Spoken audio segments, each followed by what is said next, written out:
Ibu Kepala Sekolah yang saya hormati dan seluruh Bapak Ibu guru yang saya banggakan. Bapak Ibu sekalian, izinkanlah saya memperkenalkan diri. Nama saya Iman Sari Telambanua SPD, Unit Kerja SDN nomor 078561 Hiliseremi, Kecamatan Toma, Kabupaten Nia Selatan, Provinsi Sumatera Utara.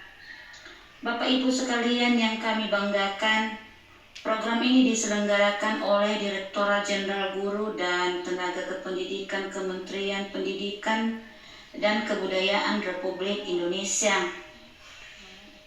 Semoga Bapak Ibu sekalian telah dalam keadaan siap untuk mengikuti program ini, yaitu pelaksanaan pengimbasan guru belajar seri asesmen kompetensi minimum. Bapak dan Ibu sekalian, asesmen nasional adalah program penilaian terhadap mutu setiap sekolah, madrasah, dan program kesetaraan pada jenjang dasar dan menengah.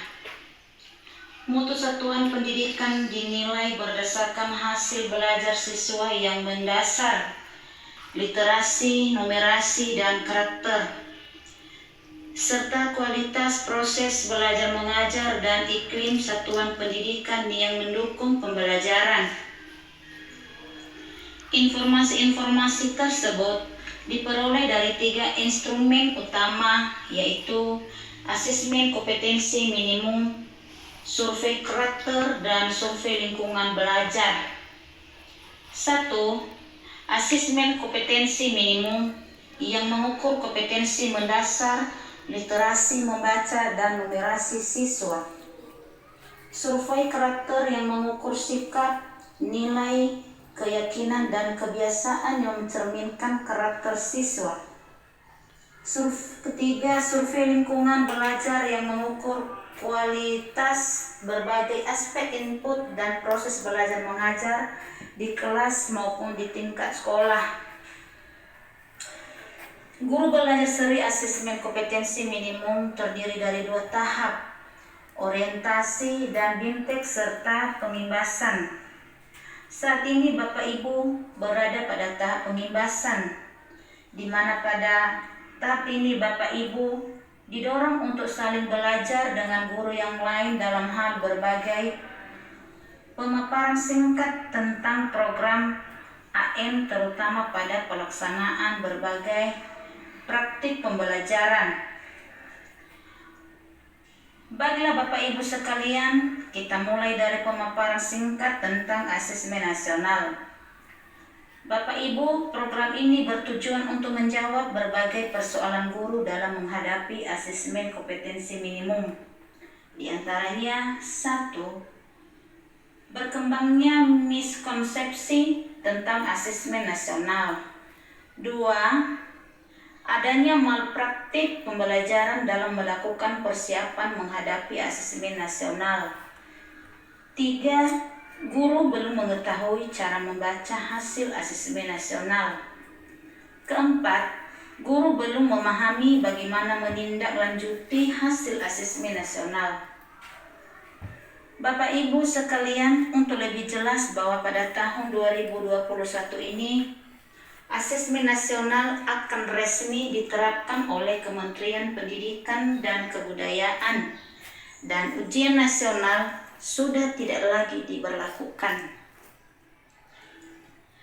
Kebijakan ini ditetapkan berdasarkan hasil koordinasi Kementerian Pendidikan dan Kebudayaan dengan sejumlah dinas dan lembaga terkait. Dalam hal ini, AM diterapkan untuk mengevaluasi kinerja dan mutu sistem pendidikan.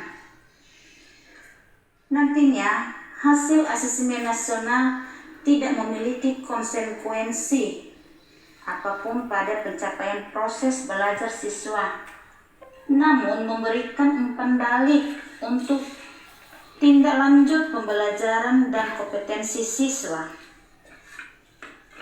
Peningkatan mutu sistem pendidikan tidak hanya berorientasi pada pencapaian siswa dalam menguasai materi pembelajaran dan nilai ujian akhir, apapun sebutannya, Keberhasilan sistem pendidikan lebih difokuskan pada pencapaian kompetensi siswa yang meliputi pengetahuan, keterampilan, dan sikap.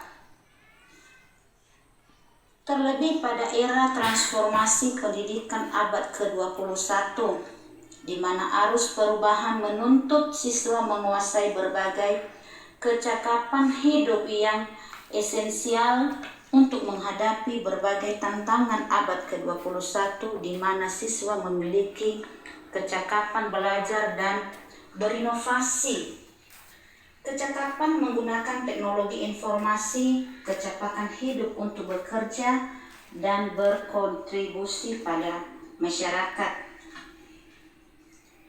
Bapak Ibu sekalian, selain tuntutan kecakapan abad 21, profil pelajar Pancasila juga menjadi rujukan pencapaian karakter bagi seluruh siswa di Indonesia.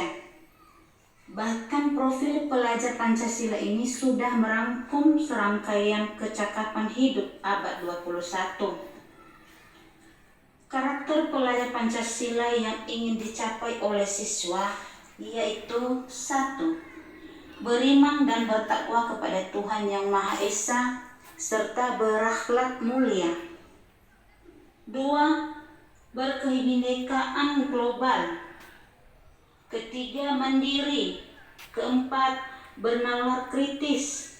5. Kreatif. Dan 6. Gotong royong. Untuk itu, penting bagi guru dan siswa untuk mengadopsi proses pembelajaran yang berfokus pada pengembangan kompetensi. Pencapaian kompetensi siswa dapat diukur dari pemahaman konsep dan keterampilan menerapkan konsep dalam berbagai konteks. Dengan demikian, siswa tidak hanya menguasai konten semata, tetapi lebih menguasai pemahaman secara mendalam terhadap konsep yang dapat diterapkan di berbagai konteks kehidupan. Hal ini yang diharapkan sebagai peningkatan hasil pembelajaran siswa.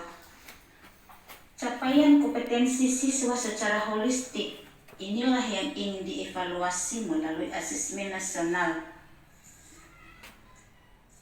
Selain itu, Bapak dan Ibu sekalian, beberapa poin evaluasi berikut ini juga menjadi pertimbangan untuk menghentikan pelaksanaan ujian nasional dan menetapkan penyelenggaraan asesmen nasional.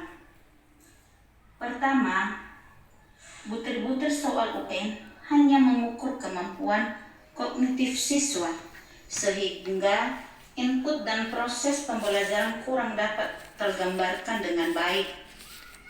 Hal ini belum sejalan dengan tujuan pendidikan yang ingin mengembangkan kemampuan berpikir tingkat tinggi serta kompetensi lain yang relevan dengan abad 21, sebagaimana tercermin pada kurikulum 13. Harapan untuk mengevaluasi keterampilan siswa dalam menerapkan pengetahuan serta konsep melalui berbagai konteks kehidupan, serta menunjukkan karakter sebagaimana yang diharapkan dalam profil pelajar Pancasila belum lengkap dilakukan melalui UN saja. Kedua, UN kurang dapat dimanfaatkan guru untuk memperbaiki pembelajaran pada subjek siswa yang sama.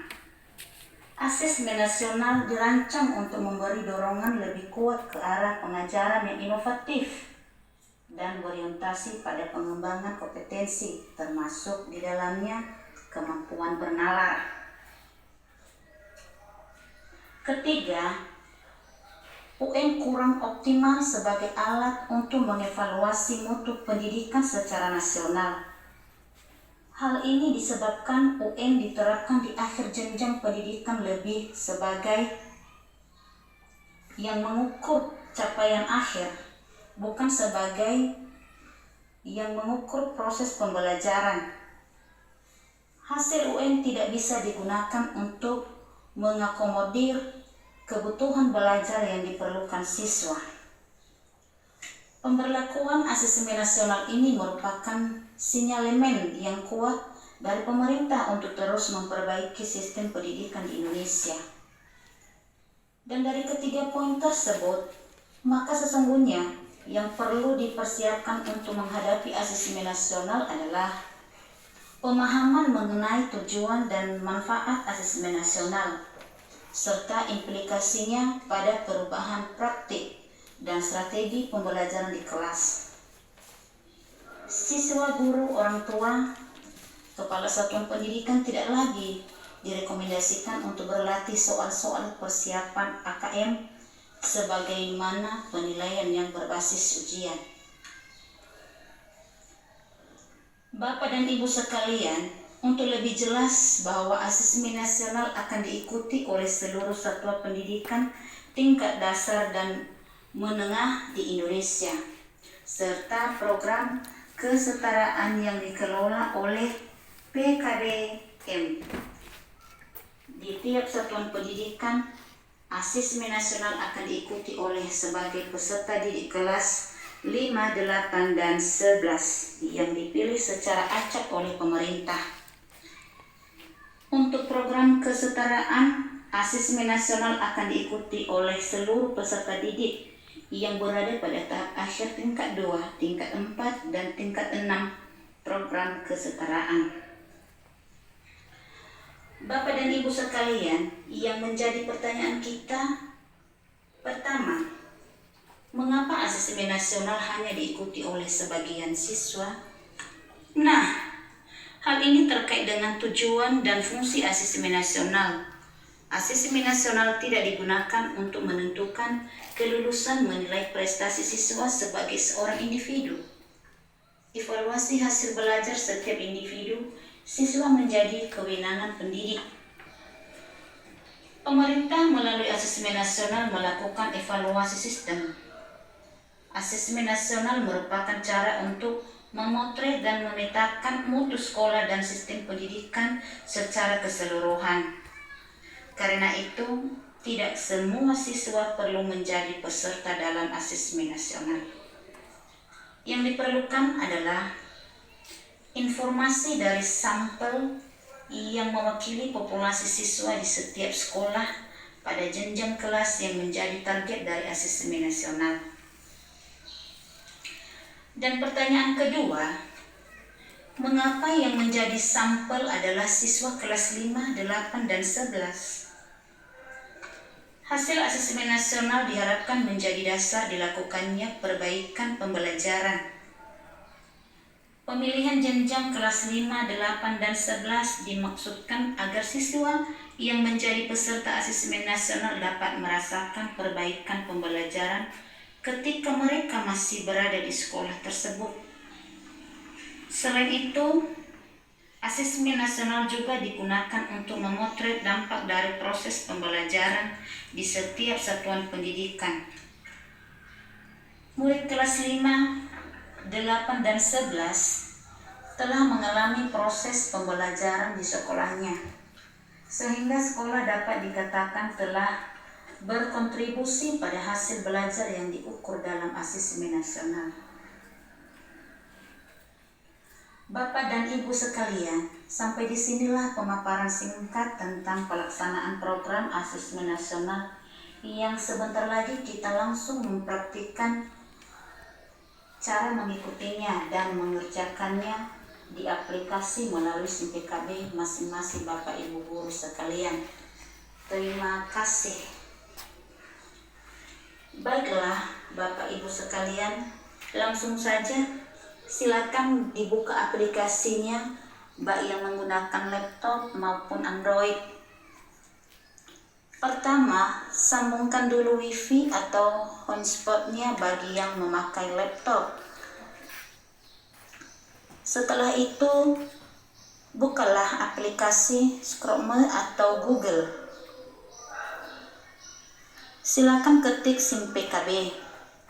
Kalau sudah siap, pilih masuk, dan kalau sudah siap, isikan di dalam kolom pertama yaitu akun SIM PKB Bapak Ibu, dan di kolom yang kedua masukkan passwordnya. Setelah itu klik login atau masuk. Bapak dan Ibu silakan acungkan tangan di atas apabila ada yang perlu dibantu. Bagi yang sudah terbuka SIM PKB-nya, silakan klik. Selengkapnya, sudah di bawah gambar silakan klik. Selengkapnya yang berwarna kuning. Klik daftar seri AKM. Klik daftar bagi yang masih belum mendaftar. Dan klik mulai bagi yang sudah mulai jadwalnya. Bapak Ibu sekalian, selamat beraktivitas.